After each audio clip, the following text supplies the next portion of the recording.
Hello guys.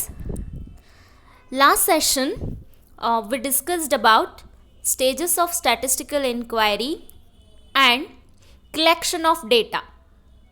Investigator, enumerator and informants. In this session we discuss about data collection. So there are two types in data ಒಳಗಡೆ two types ಇರ್ತಾವೆ. First one primary data and second one secondary data. Okay, we'll see first what is primary data. Data which are collected for the first time directly from the field by the investigator is called primary data. The data is also called as first hand data. So this definition says that the information should be fresh. ನಾವು ಈ method ಒಳಗಡೆ ಏನು data collect ಮಾಡ್ತೀವಿ ಅದು first time collect ಮಾಡಿರುವಂಥ data ಆಗಿರಬೇಕು. ಮುಂಚೆ ಯಾವತ್ತಾದರೂ ಕಲೆಕ್ಟ್ ಮಾಡಿಟ್ಟು ಅದನ್ನು ನಾವು ಯೂಸ್ ಮಾಡ್ಕೊಂಡಿರಬಾರ್ದು. ಫಸ್ಟ್ ಟೈಮ್ ಆ ಡೇಟಾ ಕಲೆಕ್ಟ್ ಮಾಡಿರಬೇಕು, ಅದನ್ನು ಫ್ರೆಶ್ ಆಗಿ ಕಲೆಕ್ಟ್ ಮಾಡಿ ಅದನ್ನು ನಾವು ಅನಲೈಸಿಸ್ಗೆ ಯೂಸ್ ಮಾಡಬೇಕು. ಅಂಥ ಡೇಟಾ ನಾವೇನಂತ ಕರಿತೀವಿ, ಪ್ರೈಮರಿ ಡೇಟಾ ಅಂತ ಕರಿತೀವಿ. We should not use the data which is collected before only. ಬೇರೆ ಯಾವುದೋ ಟೈಮಿಗೆ ಹಿಂದೆ ಯಾವಾಗೋ ಕಲೆಕ್ಟ್ ಮಾಡಿಟ್ಟಿರುವಂಥ ಡೇಟಾನ we should not use such data. We should collect it freshly and that data should be collected for the first time. And it should be collected by the investigator itself. Here investigator should not hire anyone to collect the data behalf of him.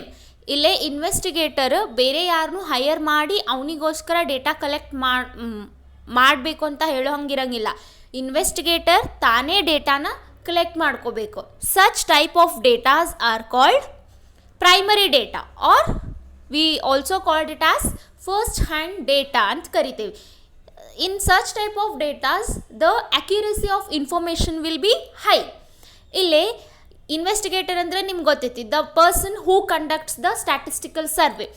So ಇಲ್ಲಿ ಯಾರು statistical ಸರ್ವೇನ conduct ಮಾಡಿರ್ತಾರ ಅವರ ಹೋಗಿ data collect ಮಾಡ್ತಾರೆ. So he know, the investigator know what he wants, what information he actually requires. That's why he extract the information from the informants what he wants. That is why the accuracy in primary data will be high. So there are methods to collect the primary data. So we'll see those methods. First method is direct personal observation.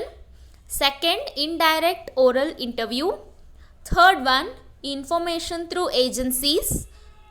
Fourth one, mailed questionnaire method. Fifth one, schedules sent through enumerators. We'll see these methods one by one. First one, direct personal observation. Here, the investigator extracts the required information by personal observation of the units. The method is adopted when the field of inquiry is small and is less costly. So, here the investigator himself personally observe the units and he record information which is required. You know what is unit and what is investigator. Units ಅಂದ್ರೆ ಏನು, ನಮ್ಮ study ಒಳಗಡೆ include ಮಾಡಿರುವಂಥ people ಆಗಿರ್ಬೋದು, things ಆಗಿರ್ಬೋದು, ಅವನ್ನೆಲ್ಲ ನಾವೇನಂತ ಕರಿತೀವಿ, ಯೂನಿಟ್ಸ್ ಆರ್ ಆಬ್ಜೆಕ್ಟ್ಸ್ ಅಂತ ನಾವು ಕರಿತೀವಿ. ಇಲ್ಲೇ in direct personal observation what happens, investigator observes all the units that are included in the study. ನಾವು ಸ್ಟಡಿ ಒಳಗೆ ಯಾವ ಯೂನಿಟ್ಸ್ನ ಇನ್ಕ್ಲೂಡ್ ಮಾಡಿರ್ತೇವಲ್ಲ ಆ ಪ್ರತಿ ಯೂನಿಟ್ನು ಇಲ್ಲೇ ಇನ್ವೆಸ್ಟಿಗೇಟರ್ ಕೀನಾಗಿ ಅಬ್ಸರ್ವ್ ಮಾಡ್ತಾರೆ. ಅಬ್ಸರ್ವ್ ಮಾಡಿ ಅವರೇ investigator himself records the information what is required ಇನ್ಫಾರ್ಮೇಷನನ್ನು ಇನ್ವೆಸ್ಟಿಗೇಟರ್ ಹಿಮ್ಸೆಲ್ಫ್ ರೆಕಾರ್ಡ್ ಮಾಡ್ತಾ ಹೋಗ್ತಾರೆ. ಸೊ ಇಲ್ಲೇನು ಏನಾಗ್ತೈತಿ, the accuracy of the information is high. For example ನಾನು ನಿಮ್ಗೆ ಹೇಳಬೇಕಂದ್ರೆ doctor and patient. Take the example of doctor and patient. Here doctor is, let us assume doctor is a investigator and patient is a unit. See here, doctor himself observe his patients and he records the information of that patient. On that basis he prescribe the medicines to the patient, isn't it? ಇಲ್ಲಿ doctor ಅವ್ರ ಪರವಾಗಿ ಮತ್ತೆ ಬೇರೆ ಯಾರನ್ನಾರ ಇಟ್ಕೊಂಡು ಇದನ್ನು ಮಾಡ್ತಾರಾ? No, doctor himself observes his patients condition and he prescribe the required medicines to the patient. So but this method is adopted when the field of enquiry is small.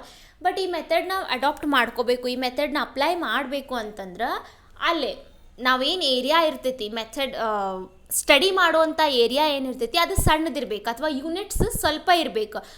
If the number of units is large then you can't observe each and every unit ಕೀನ್ಲಿ.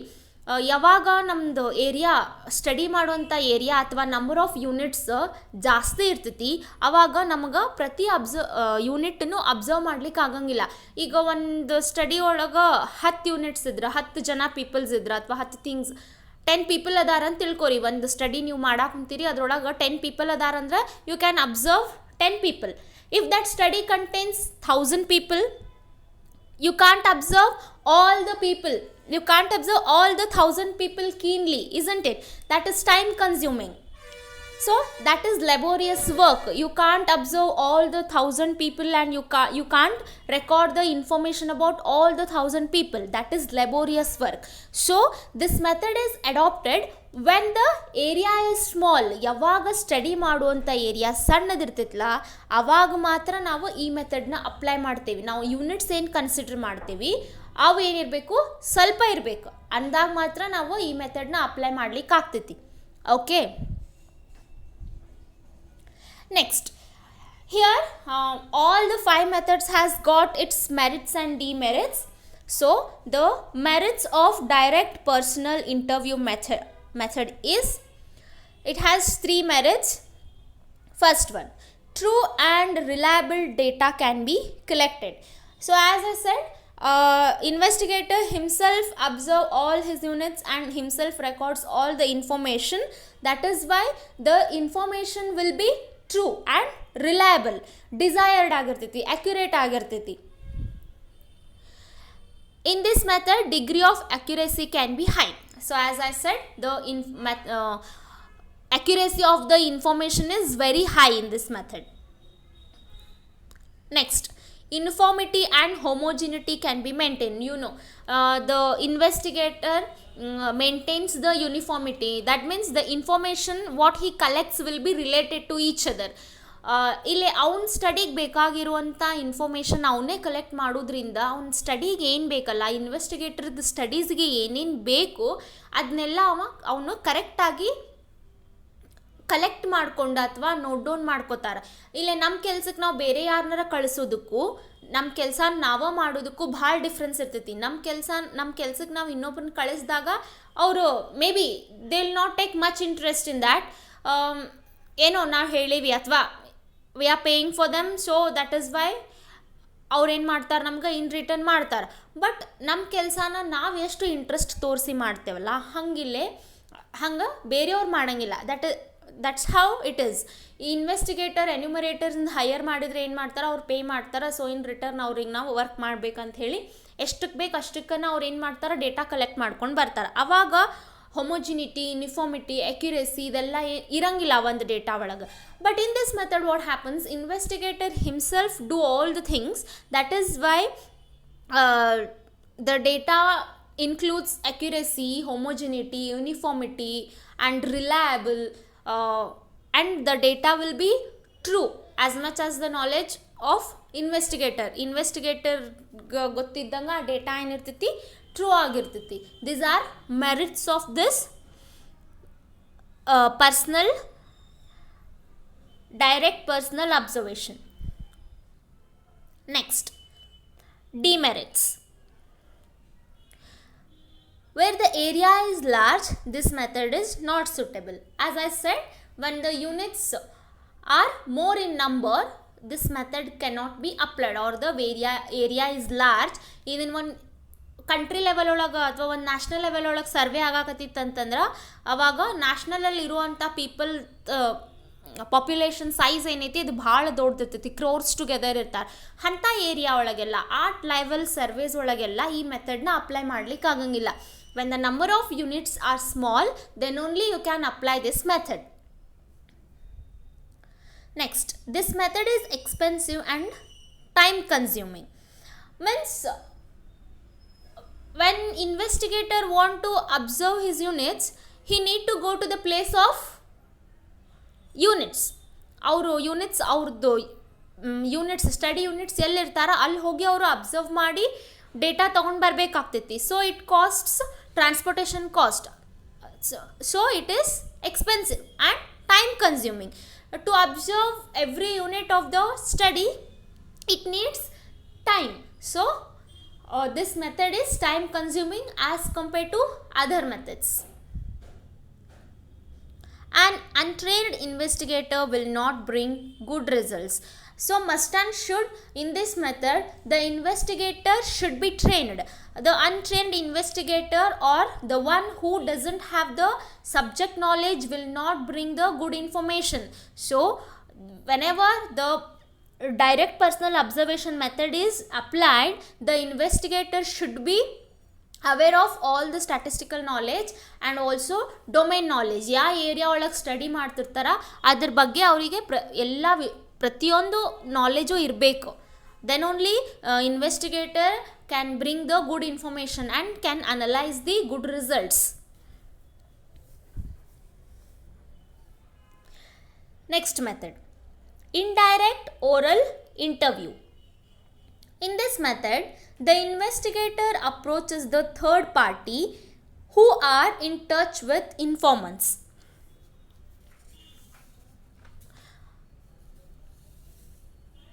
Means here investigator collects the information through the third person who knows about the informants. Here investigator will not approach informants directly. ಯಾರು ಅವ್ರದ್ದು study units ಇರ್ತಾರಲ್ಲ ಅವ್ರನ್ನ ಅವ್ರು approach ಮಾಡೋಂಗಿಲ್ಲ. ಅವ್ರ ಜೊತೆ connect ಇರುವಂಥ third ಪಾರ್ಟಿನ approach ಮಾಡಿ ಇನ್ಫಾರ್ಮೇಷನ್ಸ್ನ ಕಲೆಕ್ಟ್ ಮಾಡ್ತಾರೆ ಇಂಡೈರೆಕ್ಟ್ ಓರಲ್ ಇಂಟರ್ವ್ಯೂ ಒಳಗೆ. And this is useful when the area is small.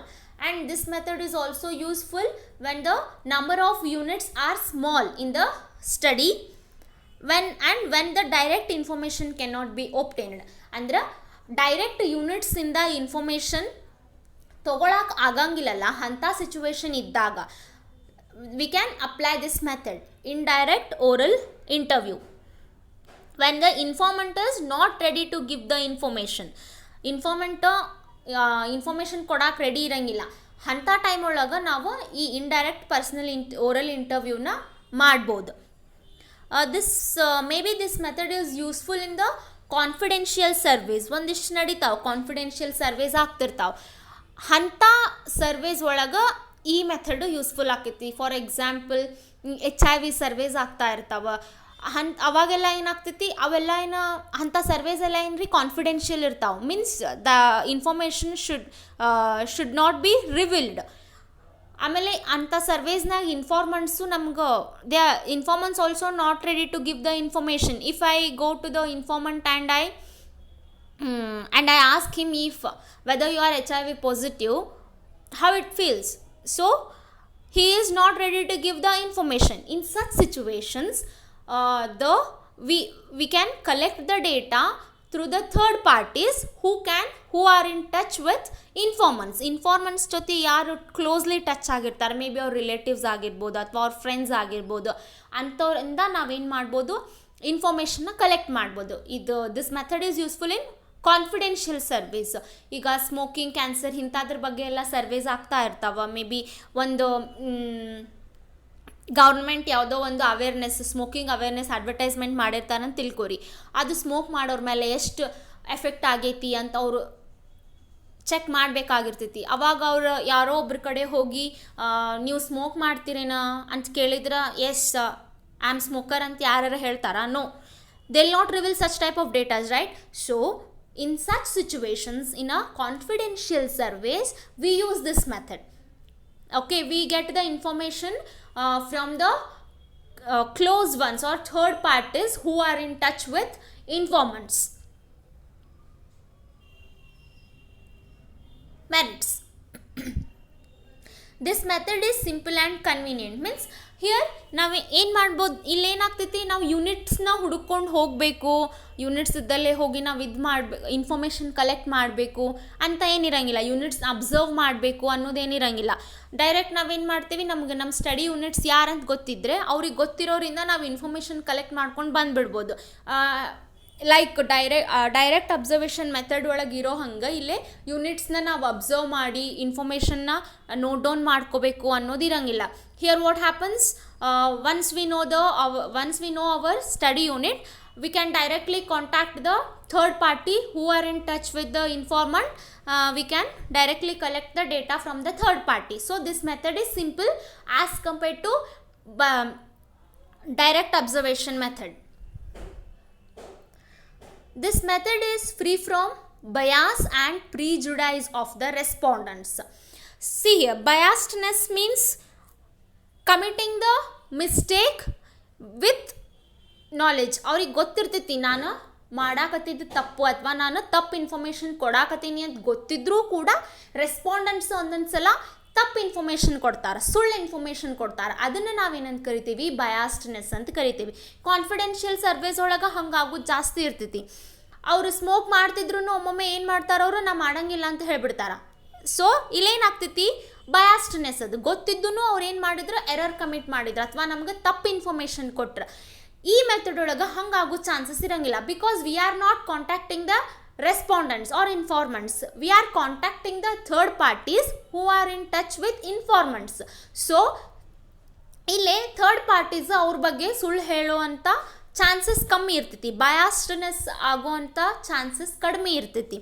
Okay, ಈಗ ನಾನು ನಿಮ್ಮ ಪೇರೆಂಟ್ಸಿಗೆ ನಿಮ್ಮದು ನಿಮ್ಮದು ಆ್ಯನ್ಯುವಲ್ ಇನ್ಕಮ್ ಎಷ್ಟೈತಿ ಅಂತ ಕೇಳಿದ್ರೆ ಅವ್ರು ಕರೆಕ್ಟಾಗಿ ಎಕ್ಸಾಕ್ಟ್ ಎಷ್ಟು ಅವ್ರದ್ದು ಆ್ಯನ್ಯುವಲ್ ಇನ್ಕಮ್ ಐತೆ ಅಷ್ಟು ಹೇಳ್ತಾರಾ? ನೋ, ಇಲ್ಲ, ಏನೋ ಅವ್ರು ಕಡಿಮೆನ ಹೇಳ್ತಾರೆ, ಹೌದೇನಿಲ್ಲ?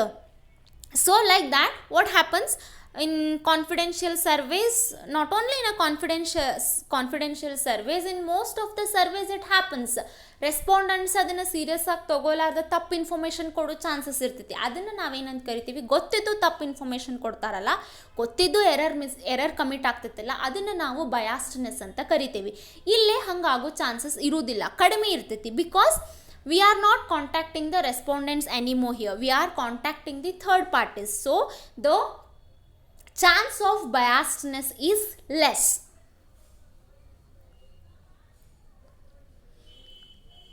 Next, demerits. Interview with an improper man will spoil the result. This is very important.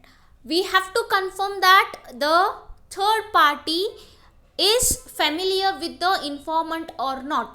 ಇಲ್ಲಿ ನಾವು ಒಂದು ಶೋರ್ ಮಾಡ್ಕೋಬೇಕು, we have to sure about that. ನಾವೇನು ಥರ್ಡ್ ಪಾರ್ಟಿನ ಕಾಂಟ್ಯಾಕ್ಟ್ ಮಾಡ್ತಿರ್ತೇವಲ್ಲ, ಅವರು ಇನ್ಫಾರ್ಮೆಂಟ್ಸ್ ಜೊತೆ ಅವ್ರದ್ದು ರಿಲೇಷನ್ಶಿಪ್ ಏನೈತಿ, ಆಮೇಲೆ ಅವ್ರಿಗೆ ಇನ್ಫಾರ್ಮೆಂಟ್ಸ್ ಬಗ್ಗೆ ಗೊತ್ತಾಯ್ತೋ ಇಲ್ಲೋ, whether they are familiar with the informant or not. We have to sure about this factor. If the third party doesn't know anything about the informant, then it will spoil the survey. Because when the third party doesn't know anything about the informant, he cannot give the desirable information, he can give the false information. So that false information can spoil the study. So we have to sure about that the third party is familiar with the informant or not. Next, witness may supply biased information according to their interest. ಇಲ್ಲಿ third parties ಕೂಡ biasedness ಮಾಡುವಂಥ chances ಇರ್ತೈತಿ.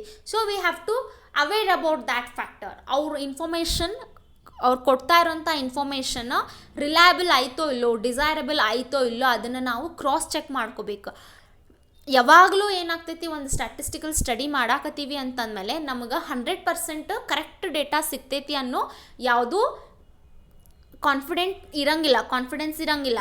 There may be some false data. So ನಾವೇನು ಮಾಡಬೇಕು, data collect ಮಾಡ್ಕೊಳ್ಳುವಾಗ ಒಂದು ಸಲ ಬಿಟ್ಟು 2 ಸಲ ಕ್ರಾಸ್ ಚೆಕ್ ಮಾಡಿ ಯಾವಾಗಲೂ ನಾವೇನು ಮಾಡಬೇಕು, ಡೇಟಾ ಕಲೆಕ್ಟ್ ಮಾಡಬೇಕು. Once the data is collected, once again we have to cross check the data. In this method also third parties can also do biasedness. ಅವ್ರ ಇಂಟ್ರೆಸ್ಟ್ ಹೆಂಗೈತಿ ಹಂಗೆ ಇನ್ಫಾರ್ಮೇಷನ್ ಕೊಡೋ ಚಾನ್ಸಸ್ಸು ಇರ್ತೈತಿ. So while collecting the data we have to take care about these factors, whether the information we are getting is true or not, it is reliable or not. We have to cross check that and we have to record the information.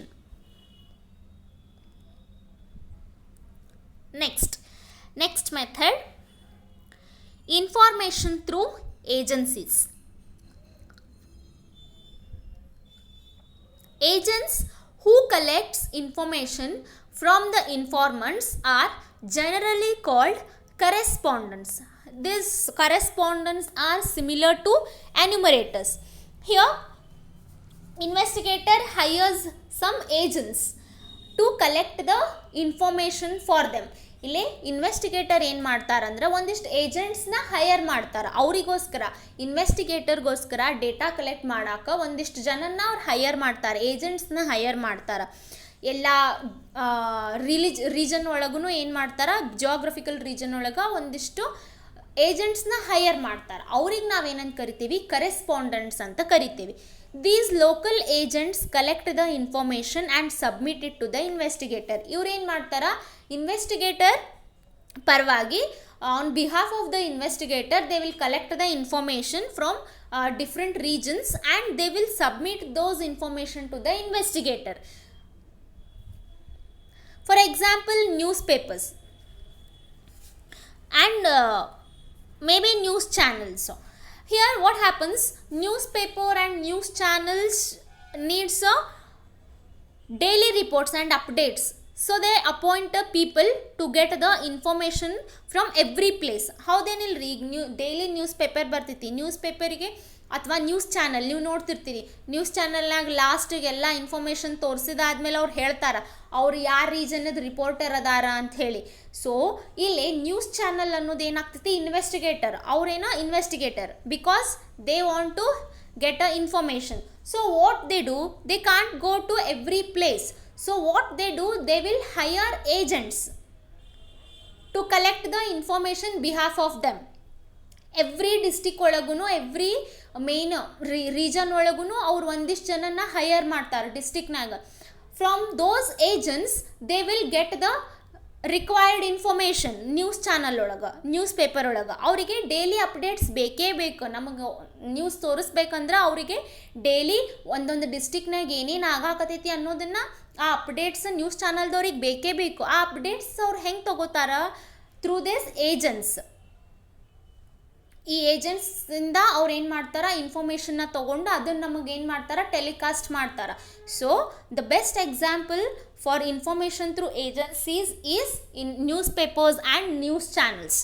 Here news channels act as investigators and the reporters act as agents because those reporters are collecting the information for the investigator. Understood? I hope you understood this method.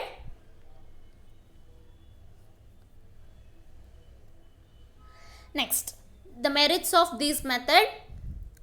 This method is very cheap and economical because every region ಒಳಗಡೆನೂ ಇಲ್ಲಿ ಏನಾಗ್ತೈತಿ, agents ಇರೋದ್ರಿಂದ ಅವ್ರಿಗೆ ನೀವು pay ಮಾಡಿದ್ರೆ ನಿಮಗೇನು information ಬೇಕೋ ಅವ್ರು ನಿಮಗೆ ಇದ್ದಲ್ಲೇನ ಏನು ಮಾಡ್ತಾರೆ, ಕೊಡ್ತಾರೆ. So this method is cheap. ಇಲ್ಲಿ ಸ್ವತಃ ಇನ್ವೆಸ್ಟಿಗೇಟರ್ ಒಬ್ಬರ ಎಲ್ಲ ಕಡೆ ಹೋಗಿ ಅಬ್ಸರ್ವ್ ಮಾಡಿ ಇನ್ಫಾರ್ಮೇಷನ್ ತೊಗೊಂಬರುವಂಥ ನೆಸೆಸರಿ ಏನೂ ಇರೋಂಗಿಲ್ಲ. So in every region they have some agents, they have to pay for them. Obviously investigator have to pay for them. So ಏನಾಗ್ತೈತಿ, ಇನ್ ಏಜೆಂಟ್ಸ್ ಅವ್ರು ಪೇ ಮಾಡ್ತಾರೆ, ಏಜೆಂಟ್ಸ್ ಏನು ಮಾಡ್ತಾರೆ, ಅವ್ರಿಗೆ ಯಾವ್ದು ಇನ್ಫಾರ್ಮೇಷನ್ ಬೇಕೋ ಅದನ್ನು ಇನ್ವೆಸ್ಟಿಗೇಟರ್ಸ್ಗೆ ಕೊಡ್ತಿರ್ತಾರೆ. Next, it is useful where information is needed regularly. So this method is useful when the information is needed regularly.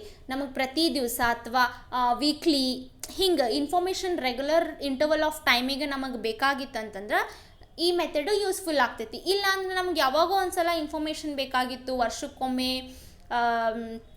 6 ಮಂತ್ಸಿಗೆ ಒಂದ್ಸಲ ಇನ್ಫಾರ್ಮೇಷನ್ ನಮಗೆ ಬೇಕಾಗೈತಿ ಅಂತಂದರೆ it is waste of money to hire the agents. Because ಒಂದು 6 ಮಂತ್ಸಿಗೆ once ನಮಗೆ ಬೇಕಾಗಿತ್ತು ಅಂತಂದಾಗ ನಾವು ಆವಾಗ ಒಬ್ರಿಗೆ ಇದನ್ನು ಮಾಡಿ ಏನು ಮಾಡ್ಬೋದು, ನಾವು ಇನ್ಫಾರ್ಮೇಷನ್ ಕಲೆಕ್ಟ್ ಮಾಡ್ಬೋದು. So when the information is needed regularly, daily basis, weekly basis, ಅಂಥ ಸಿಚುವೇಶನ್ ಒಳಗೆ ಈ ಮೆಥಡ್ ಯೂಸ್ಫುಲ್ ಆಗ್ತೈತಿ.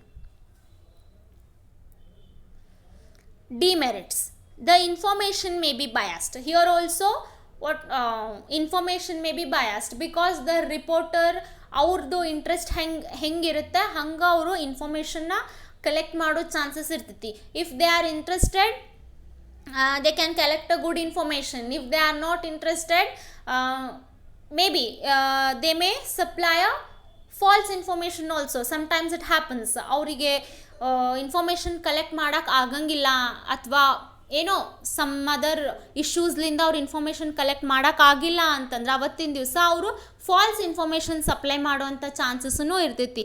So here the biasedness, the chance of biasedness is more in this method. It is difficult to maintain the degree of accuracy and uniformity. As I said, uniformity ಆಗಲಿ, related data ಇರೋಂಗಿಲ್ಲ, uniformity degree of ಅಕ್ಯುರಸಿನೂ ಇರೋಂಗಿಲ್ಲ. ನಮ್ಮ ಪರವಾಗಿ ಬೇರೆಯವರು ಇಲ್ಲ ಕೆಲಸ ಮಾಡ್ತಾ ಇರ್ತಾರೆ. ಸೊ ಅವರಿಂದ ನಾವು ಅಕ್ಯುರಸಿ, ನಮಗೆ ಯಾವುದು ಅಕ್ಯುರಸಿ ಲೆವೆಲ್ ಬೇಕು ಅದನ್ನು ನಾವು ಎಕ್ಸ್ಪೆಕ್ಟ್ ಮಾಡೋಕ್ಕಾಗಂಗಿಲ್ಲ. ಸೊ ಇಲ್ಲೇನಾಗ್ತೈತಿ, ಅಕ್ಯುರಸಿ ಲೆವೆಲ್ ಕಡಿಮೆ ಇರೋ ಚಾನ್ಸಸ್ ಇರ್ತೈತಿ. ಹಿಂದಿನ 2 ಮೆಥಡಿಗೆ ಕಂಪೇರ್ ಮಾಡಿದ್ರೆ ಇಲ್ಲೇ ಅಕ್ಯುರಸಿ ಲೆವೆಲ್ ಏನಿರ್ತೈತಿ ಕಡಿಮೆ ಇರ್ತೈತಿ as compare to the previous 2 methods, direct personal observation and indirect oral interview. The accuracy of the data is less because here the investigator is not going to the field to collect the information. Here investigator hired someone, from that person investigator is getting the information. So the interest of the agents matters. When he has interested, he can supply good information. When he is not interested or because of some other issues, he may supply false information sometimes. In such situation, the degree of accuracy will be less as compared to previous methods. Next, mailed questionnaire method. Here, questionnaire is a list of questions where the answers are filled by the informants. Means this questionnaire consists list of questions. ಇಲ್ಲೇ ನಾವೇನು ಕೇಳಬೇಕಂತ ಅಂದ್ಕೊಂಡಿರ್ತೇವಲ್ಲ ಇನ್ಫಾರ್ಮೆಂಟ್ಸಿಗೆ, those questions will be listed in the form of MCQ questions. ಆ ಎಲ್ಲ ಕ್ವಶನ್ಸ್ನು ನಾವು ಒಂದು ಫಾರ್ಮೆಟ್ನಾಗ ready ಮಾಡಬೇಕು. ಆ ಲಿಸ್ಟ್ಗೆ ನಾವೇನಂತ ಕರಿತೀವಿ, ಕ್ವಶನ್ನೇರ್ ಅಂತ ಕರಿತೀವಿ. So the questionnaire is a list of questions where the answers are filled by the informants. Here the answer should be filled by the informants itself. The investigator supplies the questionnaire, the list of questions to the informants, and informants should fill those questions. Like ನಿಮ್ದು ನೀವು online shopping ಮಾಡ್ತೀರಿ ಯಾವುದೋ ಒಂದು shopping ಆ್ಯಪ್ನಾಗ, for example Myntra ಅಂತ ಇಟ್ಕೊರಿ. ನೀವು shop ಮಾಡಿದ ತಕ್ಷಣ how satisfied you are ಅಂತ ಅವ್ರು ಒಂದು ಕ್ವಶನ್ ಇದು ಕೊಡ್ತಾರೆ. Satisfied, not satisfied, partially satisfied, ಹಿಂಗೆ ಒಂದಿಷ್ಟು ಗ್ರೇಡಿಂಗ್ಸ್ ಇರ್ತಾವೆ. ಸೊ ಅಲ್ಲೇನು ಮಾಡ್ತಾರೆ, ನೀವು ಇನ್ಫಾರ್ಮೆಂಟ್ಸ್ ಅವ್ರದ್ದು ಪರ್ಫಾರ್ಮೆನ್ಸ್ ಬಗ್ಗೆ, ಅಲ್ಲೇ ಮಿಂತ್ರಾದವ್ರು ಏನು ಇನ್ವೆಸ್ಟಿಗೇಟರ್ಸ್, ಅವ್ರು ನಿಮಗೆ ಕ್ವಶನ್ ಸೆಂಡ್ ಮಾಡ್ತಾರೆ, ಅವ್ರು ನಿಮಗೆ ಕ್ವಶನ್ ಕಳಿಸಿರ್ತಾರೆ. ಅದನ್ನು ನೀವೇನು ಮಾಡ್ತೀರಿ, ನೀವೇ ಫಿಲ್ ಮಾಡ್ತೀರಿ ಅದನ್ನು. So if you are interested, so ಅದನ್ನೇನು ಮಾಡ್ತೀರಿ, ಯಾವುದೋ ಒಂದು ನೀವು ಸೆಲೆಕ್ಟ್ ಮಾಡಿ ಸೆಂಡ್ ಮಾಡ್ತೀರಿ. This is how it works here. Investigator supplies the questionnaire, list of questions, and informant should fill the information. ಆ ಕ್ವಶನ್ಸಿಗೆಲ್ಲ ಇನ್ಫಾರ್ಮೆಂಟ್ಸೇ ಆನ್ಸರ್ ಮಾಡಬೇಕು. The questionnaire will be sent to the informants through mail. A covering letter is also sent along with the questionnaire requesting the informants to fill the answers. Here questionnaire will be sent to the informants through the mail. ಇಲ್ಲಿ ಏನಾಕೈತಿ, ಅವ್ರು ಎಲ್ಲಿರ್ತಾರೆ ಅಲ್ಲಿ ಹೋಗಿ ಯಾರು ಕ್ವಶನ್ನೇರ್ ಕೊಡೋಂಗಿಲ್ಲ. ಏನು ಮಾಡ್ತಾರೆ, ಇಲ್ಲೇ ಇನ್ಫಾರ್ಮೆಂಟ್ಸ್ದು ಮೇಲ್ I ಡಿಗೆ ಕ್ವಶನ್ನೇರ್ನ send ಮಾಡ್ತಾರೆ ಇನ್ವೆಸ್ಟಿಗೇಟರ್ ಏನು ಮಾಡ್ತಾರೆ, investigator send the questionnaire to the informants through ಇಮೇಲ್ಸಿಂದ ಅವರಿಗೆ ಕ್ವಶನ್ನೇರ್ ಸೆಂಡ್ ಮಾಡ್ತಾರೆ with the covering letter. So this covering letter consist about the survey or study. ಅವ್ರು ಯಾಕೆ ಆ ಡೇಟಾ ಕಲೆಕ್ಟ್ ಆ ಕವರಿಂಗ್ ಲೆಟರ್ನಾಗ ಏನಿರ್ತೈತಿ ಅಂದ್ರೆ ಅವ್ರು ಯಾಕೆ ಆ ಡೇಟಾ ಕಲೆಕ್ಟ್ ಮಾಡಾಕತ್ತಾರ, ಎದಕ್ಕೆ ಆ ಸ್ಟಡಿ ಕಂಡಕ್ಟ್ ಮಾಡ್ಯಾರ, ಆ್ಯಂಡ್ ಅವರಿಗೆ ಟೈಮ್ ಕೊಟ್ಟಿರ್ತಾರೆ, ನೀವು ಇಷ್ಟು ಟೈಮ್ ಒಳಗಡೆ ಈ ಕ್ವಶನ್ನೇರ್ನ ಫಿಲ್ ಮಾಡಿ ನಮಗೆ ಸೆಂಡ್ ಮಾಡಬೇಕು ಅಂತ ಅವರಿಗೆ ಒಂದು ಟೈಮ್ ಕನ್ಸ್ಟ್ರೆಂಟ್ ಮಾಡಿರ್ತಾರೆ. This covering letter consist about the time constraint and the information about the survey. ಈಗ ಸುಮ್ಮನೆ ನಾವು ಒಂದು ಕ್ವಶನ್ನೇರ್ ಕೊಟ್ಟು ಅದನ್ನು ಫಿಲ್ ಮಾಡಿಕೊಡಂತಂದ್ರೆ ನೀವು ಫಿಲ್ ಮಾಡಿಕೊಡ್ತೀರಿ? ಇಲ್ಲ. ಅದನ್ನು ಯಾಕೆ ಮಾಡಾಕತ್ತಾರ ಅದೆಲ್ಲ ನಿಮ್ಗೆ ಗೊತ್ತಾದ್ರೆ ಮಾತ್ರ ನೀವು ನಿಮ್ಮ ಇನ್ಫಾರ್ಮೇಷನ್ ಕೊಡ್ತೀರಿ. ಅದರ್ವೈಸ್ ಯಾರು ಸ್ಟ್ರೇಂಜರ್ ಬಂದು ನಿಮ್ಮ ಇನ್ಫಾರ್ಮೇಷನ್ ಕೇಳಿದ್ರೆ ನೀವು ಹೇಳ್ತೀರಿ? No, right? So when investigator want to get the information, he has to say about his study to the ಇನ್ಫಾರ್ಮೆಂಟ್ಸ್ಗೆ ಅವ್ರ ಸ್ಟಡಿ ಯಾವುದ್ರ ಬಗ್ಗೆ, ಅದನ್ನು ಅವ್ರ ಇನ್ಫಾರ್ಮೇಷನ್ ಅದನ್ನು ಏನು ಮಾಡ್ತಾರೆ, ಇದನ್ನೆಲ್ಲ ಒಂದು ಕವರಿಂಗ್ ಲೆಟ್ರ್ ಒಳಗೆ ಅವರು ರೆಡಿ ಮಾಡ್ತಾರೆ. ಒಂದು ಕವರಿಂಗ್ ಲೆಟ್ರ್ ಒಳಗೆ ಅವ್ರ ಸ್ಟಡಿ ಬಗ್ಗೆ ಮತ್ತು ನೀವಿಷ್ಟು ಟೈಮ್ ಒಳಗಡೆ ಈ ಕ್ವಶನ್ನೇರ್ನ ಫಿಲ್ ಮಾಡಿ ನಮಗೆ ವಾಪಸ್ಸು ಸೆಂಡ್ ಮಾಡಬೇಕು ಅಂಥೇಳಿ ಅದನ್ನೆಲ್ಲ ಆ ಇನ್ಸ್ಟ್ರಕ್ಷನ್ಸ್ನ ಕವರಿಂಗ್ ಲೆಟ್ರ್ ಒಳಗೆ ಹಾಕಿ ಇನ್ಫಾರ್ಮೆಂಟ್ಸ್ಗೆ ಸೆಂಡ್ ಮಾಡ್ತಾರೆ. This is how this method works. So merits, this method is less expensive. So as compared to all the three previous methods, this method is very less expensive. ಇಲ್ಲೇನಿಲ್ಲ, internet ಇದ್ರೆ ಸಾಕು ನಿಮಗೆ. So through internet, using internet you will send the questionnaire to the informants. ನೀವೆಲ್ಲೂ ಹೋಗ್ಬೇಕು ಅನ್ನೋ ಹಂಗಿಲ್ಲ, ಏನಿಲ್ಲ. ನೀವೆಲ್ಲಿರ್ತೀರಿ, you can get the data from where you are. ನೀವು ಎಲ್ಲಿರ್ತೀರಿ ಅಲ್ಲಿಂದನೇ ನಿಮಗೆ data ಸಿಕ್ಬಿಡ್ತೈತಿ.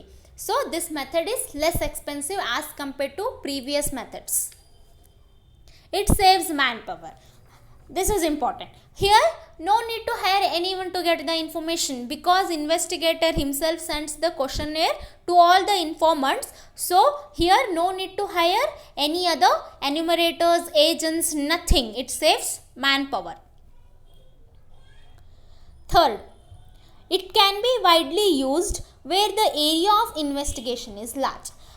Yes, it can be used when the number of units in the study are more. ಇಲ್ಲಿ ಯಾವುದು ಪರ್ಸ್ನಲಾಗಿ ಅಬ್ಸರ್ವ್ ಮಾಡಬೇಕು ಅನ್ನೋದಿರಂಗಿಲ್ಲ, ನಾವು ಡೇಟಾ ರೆಕಾರ್ಡ್ ಮಾಡಬೇಕು ಅನ್ನೋದಿರಂಗಿಲ್ಲ, ಏನಿಲ್ಲ.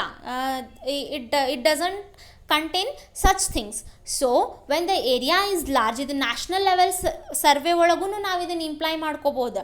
Because we send the questionnaire to the informants and they will fill the information and again they will send to the investigator. There is no tedious work here. just ಒಂದು ನೀವೆಲ್ಲ ನಿಮ್ದು ಯೂನಿಟ್ಸ್ನ select ಮಾಡಿ send button ಹಾಕ್ಬಿಟ್ರೆ ಮುಗೀತು. ನಿಮ್ದು ಯೂನಿಟ್ಸಿಗೆಲ್ಲ ನಿಮ್ಮ ಕ್ವಶನ್ ಸೆಂಡ್ ಆಗಿಬಿಡ್ತೈತಿ. So it is a very convenient and it is not a laborious work as compared to other three methods. So this is useful when the area to be covered is large, when the number of units in your study are more in number. Next, demerits. This method cannot be used if the informants are illiterate. So to read your questionnaire, the informant should be literate, right? So when the informant are illiterate, this method cannot be used because ಅವ್ರಿಗೆ ಓದಾಕ ಬಂದ್ರೆ ಅಲ್ರಿ ಅವ್ರು ನಿಮ್ಮ ಕ್ವಶನ್ನೇರಿಗೆ answer ಮಾಡ್ತಾರೆ. When he can't read, he can't answer your questions also. So when the informant is literate, then only he can answer your questions. If he is illiterate, you can't get the information. Next, in this method many informants will not respond. So the chance of non-response is also high in this method. Ignore ಮಾಡಿಬಿಡ್ತಾರ. ಕೆಲವೊಂದು informants they will ignore your questionnaire. ಹಿಂಗೆ 1000 questionnaires ಬರ್ತಿರ್ತಾವೆ, ಇದನ್ನೆಲ್ಲ ಏನು answer ಮಾಡ್ಕೊಂಡು ಕುಂದ್ರುದ, it is simply a waste of time ಅಂತ ಒಂದಿಷ್ಟು ಇನ್ಫಾರ್ಮನ್ಸ್ ಏನು ಮಾಡಿಬಿಡ್ತಾರ, ಸಿಂಪ್ಲಿ ಅದನ್ನ ಇಗ್ನೋರ್ ಮಾಡಿಬಿಡ್ತಾರ. Like ads in your YouTube, ನೀವು ಹೆಂಗೆ ಸ್ಕಿಪ್ ಅಂತ ಹಾಕ್ಬಿಡ್ತೀರಿ, ಹಂಗಿಲ್ಲ ಏನು ಮಾಡಿಬಿಡ್ತಾರ, ಇಗ್ನೋರ್ ಮಾಡಿಬಿಡ್ತಾರ. So in this method the chance of non-response is high as compared to 3 other methods. In the case of non-response, follow-up work is essential. So follow-up work means you have to revisit or reapproach your units. ಅವ್ರು ಯಾವಾಗ ಒಂದು stipulated time ಕೊಟ್ಟಿರ್ತೀರಿ, ನೀವು 1 week ಒಳಗಡೆ you have to send the questionnaire with answers ಅಂತ you have given some time constant of 1 week. When after 1 week if you can't get the information from your units, you have to reapproach them, you have to remind them to fill the questionnaire and to send the questionnaire to the investigator. That is nothing but follow up work. ಎಷ್ಟು units ಅದಾರ ಅಷ್ಟು ಯೂನಿಟ್ಸ್ಗೂ ನೀವು ರೀಅಪ್ರೋಚ್ ಮಾಡಬೇಕಾಗ್ತಾ ಹೋಗ್ತೈತಿ. ನಾನ್ response case ಇದ್ದಾಗ ನಿಮ್ಗೆ correct information ಬೇಕಂದ್ರೆ ನಿಮ್ಮ units ಎಲ್ಲರ ಕಡೆಯಿಂದನೂ ನಿಮ್ಗೆ ಇನ್ಫಾರ್ಮೇಷನ್ ಸಿಗಬೇಕು. ಯಾರೊಬ್ರು ನಾನ್ ರೆಸ್ಪಾನ್ಸ್ ಇದ್ರೂ ಅವ್ರಿಗೆ ನೀವು ವಾಪಸ್ ರೀಅಪ್ರೋಚ್ ಮಾಡಬೇಕು, ಅವರಿಗೆ ರಿಮೈಂಡ್ ಮಾಡಬೇಕು. ಹಗಲೆಲ್ಲ ಕ್ವಶನೇರ್ ಆನ್ಸರ್ ಮಾಡಿ ಸೆಂಡ್ ಮಾಡಿರಿ like that. You have to remind the informants to answer your questionnaire. These are demerits of the mailed questionnaire method. Next, 5th method, last method, schedules sent through enumerators.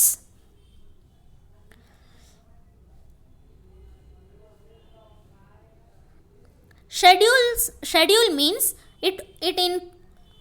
it is a list of questions where the facts will be supplied by informants and recorded by enumerators. It is also like questionnaire. Illenu schedule andrunu illenu list of questions irtav. But what happens here, enumerators ask the question to the informants and informant answers.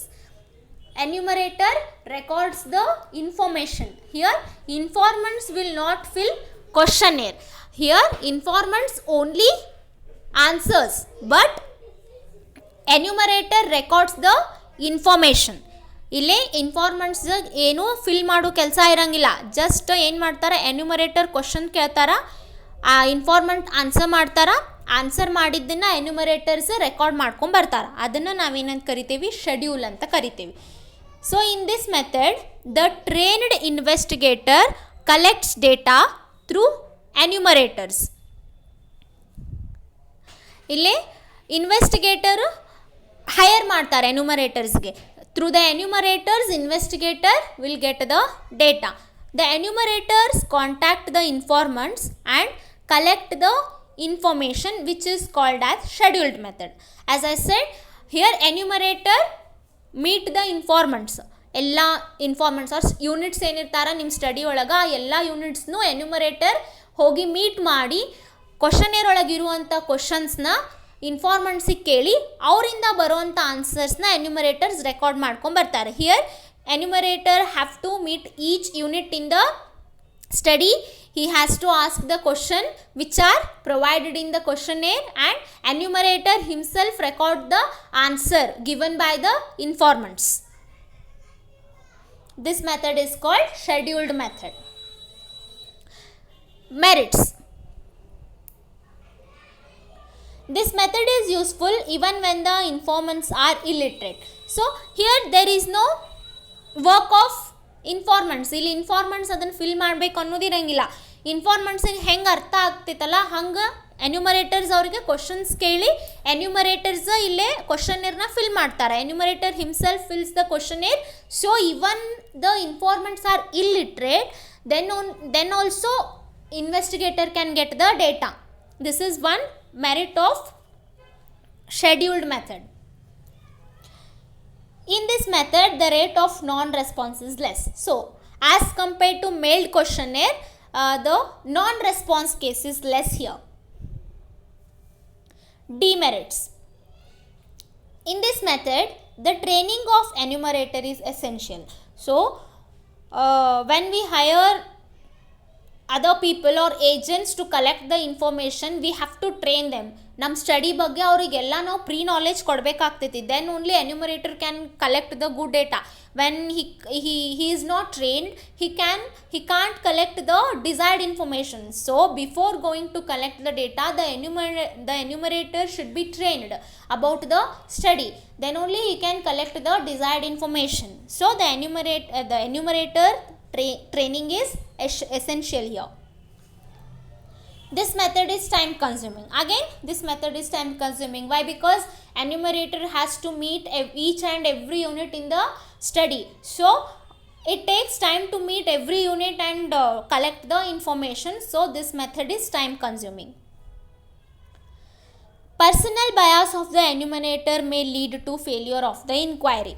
So here also biasedness of the enumerator may spoil the study. Maybe enumerator ಯಾವುದೋ ಒಬ್ಬ ಯೂನಿಟಿಗೆ meet ಆಗಕ್ಕೆ ಹೋಗಿರ್ತಾರೆ, ಆವಾಗ ಅವ್ರು ಸಿಕ್ಕಿರಂಗಿಲ್ಲ. When the informant is not available, what happens, the enumerator may feel ಅವರಿಗೆ ಇನ್ನೊಂದ್ಸಲ ಹೋಗಲಿಕ್ಕೆ ಕಷ್ಟ ಆಗ್ಬೋದು ಅಥವಾ ಹೋಗ್ಲಿಕ್ಕೆ ಆಗದೇ ಇರ್ಬೋದು. When enumerator cannot revisit the informant, what he do, himself will the information on behalf of the informant and he will supply false information to the investigator. ಹಂಗಾಗೋ ಚಾನ್ಸಸ್ ಭಾಳ ಇರ್ತಾವೆ. ಎನ್ಯುಮರೇಟರ್ ಹೋಗಿರ್ತಾರೆ, ಅವ್ರು ಹೋಗಿದ್ದ ಟೈಮಿಗೆ ಇನ್ಫಾರ್ಮೆಂಟ್ ಅವೈಲೇಬಲ್ ಇರಲಿಲ್ಲ ಅಂತಂದ್ರೆ ಏನು ಮಾಡಿಬಿಡ್ತಾರೆ, ಎನ್ಯುಮರೇಟರ್ ಅವ್ರಿಗೆ ಏನು ಗೊತ್ತೈತಿ ಆ ಡೇಟಾನ ಹಾಕ್ಕೊಂಡು ಬಂದು ಫಾಲ್ಸ್ ಇನ್ಫಾರ್ಮೇಷನ್ನ ಇನ್ವೆಸ್ಟಿಗೇಟರ್ ಕೊಟ್ಬಿಡ್ತಾರೆ. ಗೊತ್ತಿದ್ದು ಅವರು ಎರರ್ ಕಮಿಟ್ ಮಾಡ್ತಾರೆ. Such cases very high in this method. So biasedness of the enumerator will spoil the study here. This is demerit of this methods. This is about collection of methods of collection of primary data, all the 5 methods. This is important for 5 marks. ನಿಮಗೆ 5 ಮಾರ್ಕ್ಸಿಗೆ ಈ ಎಲ್ಲ ಮೆಥಡ್ಸ್ನು mention ಮಾಡಲಿಕ್ಕೆ ಕೇಳ್ತಾರ. So this is very important for 5 marks. I hope you understood these methods of collection of primary data. Next we will move on to the secondary data. Framing a questionnaire. ಈಗ questionnaire ಏನಂತ ಹೇಳಿದೆ ನಾನು. Questionnaire is a list of questions where the answers are filled by the informants. So to prepare this questionnaire, we have to follow some rules. We have to follow some principles. We'll see those principles one by one.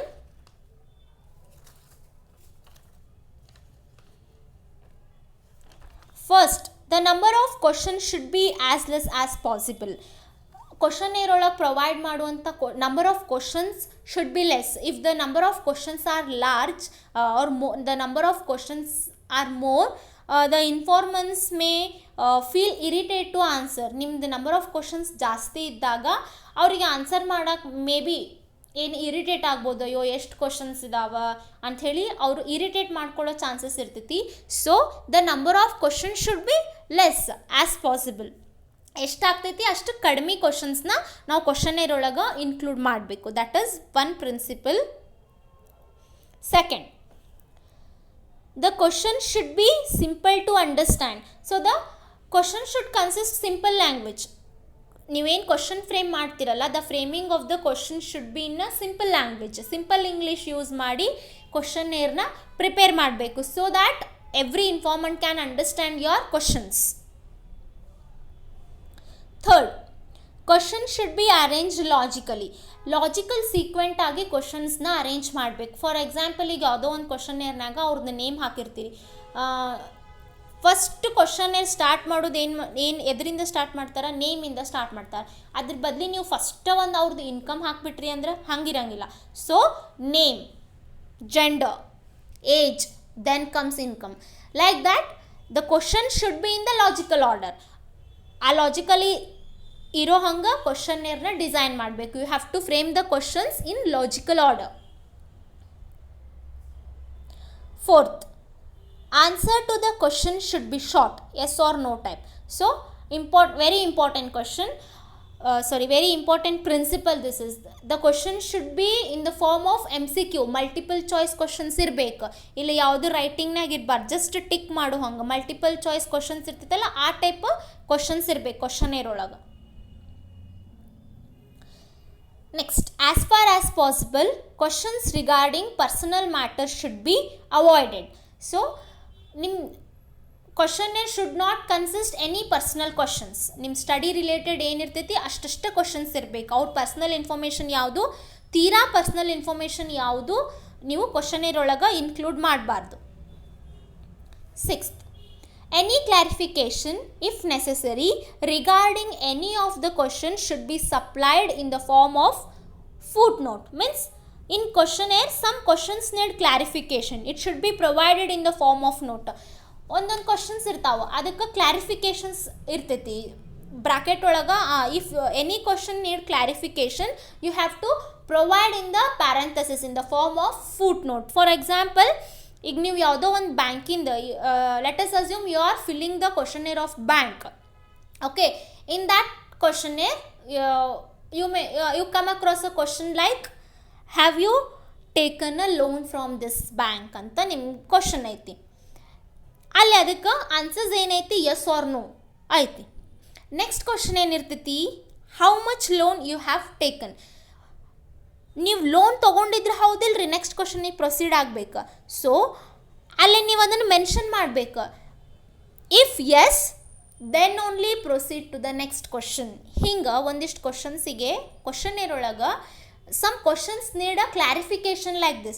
If he hasn't taken the loan, then no need to proceed to the next question. You have to mention it clearly on the questionnaire.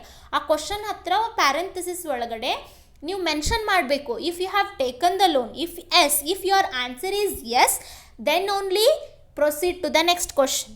If not, drop there. ಅಲ್ಲಿಗೆ ನಿಮ್ದು question answers ಮಾಡೋದನ್ನು ನಿಲ್ಲಿಸ್ಬಿಡ್ರಿ.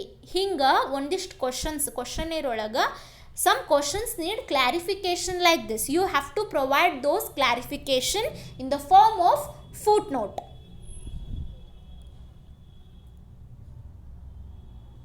Next, necessary instructions should be given to the informants. Means the informant should be given necessary informations like about survey. ಇದ್ರದ್ದೆಲ್ಲ informations ಅವ್ರಿಗೆ ಕೊಡಬೇಕು. ಯಾವ ಕ್ವಶನ್ಸ್ನ ಏನು answer ಮಾಡಬೇಕು ಅದೆಲ್ಲ ಅವ್ರಿಗೆ ನೆಸಸರಿ ಇನ್ಸ್ಟ್ರಕ್ಷನ್ ಏನೈತಿ ಅದನ್ನು ಫಸ್ಟ್ ಇನ್ಫಾರ್ಮೆನ್ಸಿಗೆ ಕೊಡಬೇಕು. Next, 8th, questions which require mathematical rigor should be avoided. Mathematical simplifications ಏನಿರ್ತೈತಿ ಅಂಥ ಕ್ವಶನ್ಸ್ ಯಾವುದನ್ನು ನಾವು ಕ್ವಶನೇರ್ ಒಳಗೆ ಇನ್ಕ್ಲೂಡ್ ಮಾಡಬಾರ್ದು. Mathematical part should be avoided in the questionnaire. 9th, questionnaire should be attractive. The questionnaire should be attractive. Attractive means designs ಎಲ್ಲ ಅದೆಲ್ಲ ಹಾಕೋದಲ್ಲ. ಏನಿರ್ತೈತಿ border, ಆಮೇಲೆ page setup ಇದೆಲ್ಲ ನೀಟಾಗಿರಬೇಕು. ಈಗ ಹೆಡ್ಡಿಂಗಿಗೆ ಒಂದು ಫಾಂಟ್ ಸೈಜು, ಆಮೇಲೆ ಕಂಟೆಂಟಿಗೆ ಒಂದು ಫಾಂಟ್ ಸೈಜು, ಇದೆಲ್ಲ ಸ್ಟ್ಯಾಂಡರ್ಡ್ ಫಾಂಟ್ ಸೈಜ್ ಇರ್ತೈತಿ. ಅದನ್ನೆಲ್ಲ ಕರೆಕ್ಟಾಗಿ ಫಾಲೋ ಮಾಡಿ ಬಾರ್ಡರ್ಸ್, ಪೇಜ್ ಬಾರ್ಡರ್ಸ್ ಹಾಕಿ ನೀಟಾಗಿ ಟೈಪ್ ಮಾಡಿ ಕೊಡಬೇಕು. That attractive means that designs include ಮಾಡೋದು ಆ ಥರ ಅಲ್ಲ. Attractive means page setup will be good. ಅದೆಲ್ಲ ಏನು ಸ್ಟ್ಯಾಂಡರ್ಡ್ ಆಗಿ set ಮಾಡಬೇಕೆಲ್ಲನೂ. 10th, the questions are so framed that the validity of the information supplied by the informants can be cross-checked when in. So, when the information is collected once, the information should be cross-checked. Information collect ಮಾಡ್ಕೊಂಡು ಬಂದಮೇಲೆ ಆ questionnaire ಒಳಗಡೆ ಇರುವಂಥ ಆನ್ಸರ್ಸ್ನ cross check ಮಾಡೋ ಹಂಗೆ ನಾವು ಕ್ವಶನೇರ್ನ frame ಮಾಡಬೇಕು. The questionnaire should be in such a way that the information collected should be cross checked after the collection is done. 11th, questionnaire should also assure that the information will be kept confidential and shall not be used for disadvantage. So the whatever the information you get from the informant should be kept confidential. You should assure that to the informants. So these are some principle of good questionnaire. while drafting or framing the questionnaire, you should keep all these principle in mind, and then you have to frame your questionnaire. Then only you can frame the good questionnaire. These are some principles. Next, we'll move on to secondary data. The second type of data. Secondary data is the data which has been already collected and analyzed by enumerator. Secondary data is also called as second hand data. So here secondary data means it is collected by the enumerators. Primary data ಒಳಗೆ ಏನಾಗ್ತಿತ್ತು, the investigator has to collect the data directly from the field. But in secondary data, what happens, enumerator collects the data and analyzes the data, then it is supplied to the investigator. That is called as secondary data or second hand data. Sources of secondary data. Here there are two sources for the secondary data. One is published source and another one is unpublished source. So they have given some published source where we can get the secondary data. Published source ಅಂದರೆ ಯಾವ ಥರ published source ಒಳಗಡೆ ನಾವು secondary ಡೇಟಾನ ತಗೋಬಹುದು ಅಂತ ಒಂದಿಷ್ಟು ಅವರು ಕೊಟ್ಟಾರೆ. ಯಾವ್ದು ಸೋರ್ಸಸ್ನಾಗ ತಗೋಬೋದು ನಾವು ಅಂಥೇಳಿ. So will see those. Official publications of international bodies such as IMF, IBRD, UNO, etc. ಈ ಇಂಟರ್ನ್ಯಾಷನಲ್ ಬಾಡೀಸ್ ಲೈಕ್ ಅವರೆಲ್ಲ ಒಂದಿಷ್ಟು ಡೇಟಾಸ್ನೆಲ್ಲ ಪಬ್ಲಿಷ್ ಮಾಡ್ತಾ ಇರ್ತಾರೆ. ಅಲ್ಲಿ ನಾವು ನಮಗೆ ಬೇಕಾಗಿರುವಂಥ ಡೇಟಾಸ್ನ ತಗೋಬಹುದು. Next, official publications of central and state governments. Central and state government also releases some data about population, national GDP, inflation, ಇದೆಲ್ಲ ಅದ್ರ ಬಗ್ಗೆ, literacy, survival rate of the people, life expectations, ಈ ಥರ ಎಲ್ಲ ಪಬ್ಲಿಷ್ ಮಾಡಿರ್ತಾರೆ. ಅಲ್ಲಿಂದನೂ ನಾವು ಡೇಟಾಸ್ನ ತಗೋಬಹುದು. Journals, newspaper and periodicals. And newspaper, periodical, journals also consist some datas. ನಮ್ಗೆ ಬೇಕಾಗಿರುವಂಥ datas journals, newspaper, periodicals ಅಲ್ಲೆಲ್ಲನೂ ಪಬ್ಲಿಷ್ ಆಗಿರ್ತಾವೆ. ಅಲ್ಲಿಂದನೂ ನಾವು ಸೆಕೆಂಡರಿ ಡೇಟಾಸ್ನ ತಗೋಬಹುದು. Websites of various organisation on the internet. And nowadays many websites has the data. Investigator ಅಥವಾ ಎನ್ಯುಮರೇಟರ್ಸಿಗೆ ಬೇಕಾಗಿರುವಂಥ ಡೇಟಾಸ್ ವೆಬ್ಸೈಟ್ಸ್ ಒಳಗೂ ಸಿಗ್ತಿರ್ತಾವೆ. ಈಗ ಸಪೋಸ್ ಈಗ ನಿಮ್ಗೆ ಒಂದು ಸೆನ್ಸಸ್ದು 2011 ಸೆನ್ಸಸ್ದು ಲಿಟ್ರೇಸಿ ರೇಟದ್ದು ನಿಮಗೆ ಡೇಟಾ ಬೇಕಾಗಿತ್ತಂದ್ರೆ ಸೆಂಟ್ರಲ್ ಗೌರ್ಮೆಂಟದ್ದು ಯಾವುದರ ಒಂದು ಸೆನ್ಸಸ್ದು ವೆಬ್ಸೈಟಿಗೆ ನೀವು ಹೋದ್ರಿ ಅಂತಂದ್ರೆ ಅಲ್ಲೆಲ್ಲ ನಿಮಗೆ ಡೇಟಾ ಅವೈಲೇಬಲ್ ಇರ್ತೈತಿ. So from the websites also we can get the datas. these are published sources of secondary data. These datas will get publish ಆಗಿರ್ತಾವೆ. ಇವೆಲ್ಲ ನಮಗೆ ಸಿಗ್ತಾವ ಲೈಬ್ರರಿ ಒಳಗೆ ಆಗಿರ್ಬೋದು, ವೆಬ್ಸೈಟ್ಸ್ನಾಗ ಆಗಿರ್ಬೋದು, ಹಿಂಗೆ ಆಫೀಸಸ್ನಾಗ ಇಂಟರ್ನ್ಯಾಷನಲ್ ಆಫೀಸ್ ಬಾಡೀಸ್ ಒಳಗೆ ಆಗಿರ್ಬೋದು, ಜರ್ನಲ್ಸ್ನಾಗ ಆಗಿರ್ಬೋದು, ಅಲ್ಲೆಲ್ಲ ಪಬ್ಲಿಷ್ ಆಗಿರ್ತಾವೆ. So these are all the published sources of the secondary datas. They will get published and we can get those datas from particular offices and websites. Unpublished sources.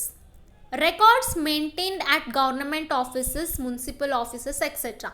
ಒಂದಿಷ್ಟು datas ಇರ್ತೈತಿ, ಅದನ್ನು publish ಮಾಡಿರಂಗಿಲ್ಲ. For example, ಈಗ ನಿಮ್ದು municipality ಆಫೀಸಸ್ನಾಗ ಆಗಿರ್ಬೋದು, ನಗರಸಭೆ ಒಳಗೆ ಆಗಿರ್ಬೋದು, ಅಲ್ಲೆಲ್ಲ ಏನೋ we will register death, birth, marriages, ಇದೆಲ್ಲ ನಾವಲ್ಲಿ ರಿಜಿಸ್ಟರ್ ಮಾಡ್ತೀವಿ. Have you ever seen those datas getting published? No, ಅವೆಲ್ಲ ಏನು ಪಬ್ಲಿಷ್ ಆಗಂಗಿಲ್ಲ. ಅಲ್ಲಿಂದ ನಾವೇನು ಡೇಟಾಸ್ ತೊಗೋತೇವಲ್ಲ ಅದೆಲ್ಲ unpublished source. Because such datas will not get published, right? So such datas will come under what? Unpublished source. Records maintained by research institutions, research scholars, etc. And the people who are doing research also have some datas.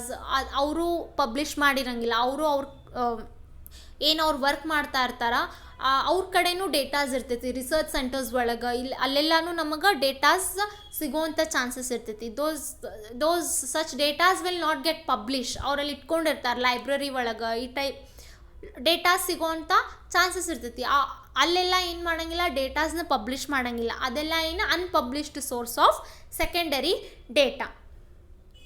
So this is about methods of data collection. I hope you guys followed this session. So in this session we discussed methods of collection, primary data, secondary data and methods of collecting primary data, principles of framing the questionnaire and also about the secondary data. So I hope you understood this session. In next session we will start about surveys, how the type of surveys, how the surveys are done. So we'll see those concept in the next class. Okay, thank you.